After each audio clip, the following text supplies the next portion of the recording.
মসজিদের মাইকের sound automatic কমে গেছে, এমনই একটি পোস্ট শেয়ার করেছেন পশ্চিমবঙ্গের এক যুবক সব্যসাচী ভট্টাচার্য, যা মুহূর্তেই ভাইরাল হয়ে যায়। পোস্টটি হাজার হাজার শেয়ার এবং রিয়াকশনের মাধ্যমে ছড়িয়ে পড়েছে সোশ্যাল মিডিয়ায়। তার এই পোস্ট ঘিরে কমেন্টের বন্যা বয়ে গেছে। কেউ কেউ বলছেন 9 তারিখের পর মাইক উল্টে খুলে দেওয়া হবে, কেউ বলছেন আগে ভোরে ঘুমাবার উপায় ছিল না, আর এখন কখন আজান দিচ্ছে বুঝতেই পারছি না।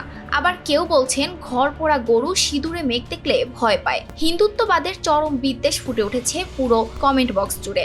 এ যেন মুসলমানদের উপর তাদের হাজার বছরের ক্ষোভ। তবে পোস্টের সত্যতা আসলে কতটুকু তা স্বাধীনভাবে যাচাই করা সম্ভব হয়নি। বিধানসভা নির্বাচনে মমতার দল তৃণমূল কংগ্রেসকে পেছনে ফেলে জয়লাভ করে বিজেপি। এরপর থেকেই ক্ষমতা পেয়েই মুসলিমদের উপর নির্যাতনের অভিযোগ উঠে এসেছে বিজেপির বিরুদ্ধে। এদিকে বিজেপির বিজয় মিছিলে বুলডোজার নিয়ে এসে গুড়িয়ে দেওয়া হয়েছিল কলকাতার নিউ মার্কেট এলাকার মাংসের দোকান। এই বিভাজনের রাজনীতি কি হয়ে উঠবে আগামী দিনের সবচেয়ে বড় অস্ত্র? ETS Bangla desk report.